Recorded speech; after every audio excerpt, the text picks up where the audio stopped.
Guys, sa totoo lang, medyo kabado ako. Because it's been a long time.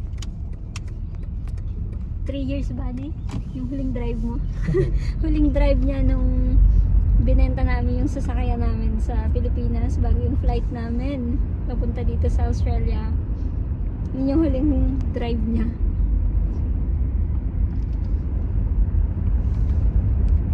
Nilakad natin to yung St. Albans na to, di ba? Oo. Dito tayo nagmula, di ba? Oops! Kinakabahan ako kapag merong sasakyan. Don't be. Welcome to Australia!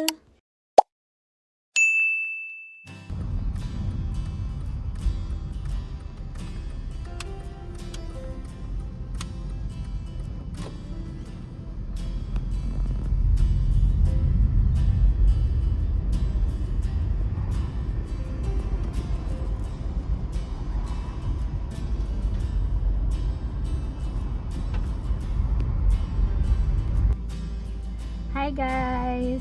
Magandang hapon! Yan. So ngayon ay nandito kami ni Ren sa St. Albans Reserve. Yan. First time din ni Ren na i-drive tong sasakyan na nabili namin. May bagong Lumang kotse. Ayan. Saktong nabili namin tong sasakyan na to nung August 3, which is tatlong taon namin dito sa Australia. So yung year 3 namin ay dito namin na-spend sa South Australia, sa Adelaide. At eto po, ngayon lang kami nakabili ng car. Alam niyo naman yun na sa Sydney talagang ang buhay namin doon ay 20 minutes walking from train station or going to train station. So for more than 2 years. So yan. Masaya kami kasi after 3 years Naobliga kami. Actually, hindi talaga din namin naisip na bibili na agad ng sasakyan. Kasi nga, diba, sa Sydney, hindi naman kailangan. Dahil may bus naman, may trains. Pero dito, nung nag-move kami dito sa Adelaide, last month. Siya, last month lang. Pero ako, nung April pa ako, nag-move dito. So, nakita ko na kailangan talaga namin ng sasakyan. It's not because tinatamad na kaming mag-commute, mag-public transport. Hinihingi na talaga ng kailangan na talaga siya.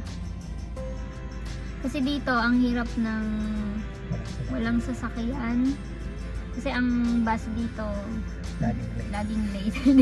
Hindi reliable. Tsaka matagal ang waiting time. For almost 2 months, nagbubuk po ko ng Uber or ng Didi. Yun yung dito, kilala dito.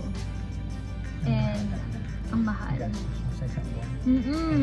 So ang budget ko going to my workplace mula dito sa tinutuluyan namin, nagre-range siya ng $20 to $25 or more one way. Pauwi pa. Kasi yung schedule ko ngayon ay hindi katulad ng schedule ko nung nasa Sydney ako. Nasa same company pa rin ako, pero yung schedule ng trabaho ko ay nag-iba. Kasi minsan mas maaga or minsan mas late na ako nakakauwi. Ang hirap ng sasakyan. And yung mga buses dito, dadaan pa sa city. Doon ka magko-connect pa ulit.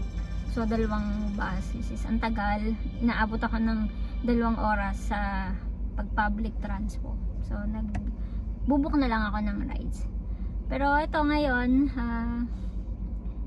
thankful kami kasi after 3 years, nakatikha na kami ng sasakyan dito sa Australia. Ito, hindi naman siya latest model. Ano nga bang model nito? 2000? Old model na to. Pero ang ganda pa, no? Nakita namin sa inyo, ayan, no? Ayan po siya, yan ang loob niya, napaka-spacious.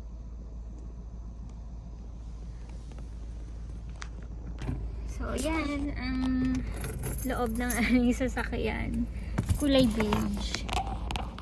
Yung labas naman niya ay kulay gold. ready ka na ulit? So, babalik na kami sa bahay. Kasi magdidilim na. At di pa kami confident bumiyahe ng gabi. Sa ngayon, practice lang muna dito sa around the suburb. Then, siguro, sa susunod, pagka-confident na si Red, kami lalabas. And ako din, I'm planning to drive here. Nagda-drive naman ako sa Pinas. Pero hindi pa ako nakapag-drive ng automatic. So, ngayon lang siguro. First time ko makapag-drive ng automatic. And last din na drive ko ay 3 years ago pa. So, di ko alam kung gaano ako katagal mag-a-adjust or matututunan ko kagad. Pero I'm willing to learn. Kasi kailangan ko din mag-drive na papasok ng trabaho.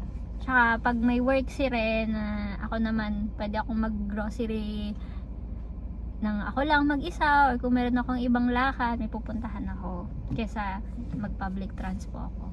At mas tipid, mas makakatipid kami na meron kaming sasakyan kesa everyday na magbubuka ko ng rides going to work.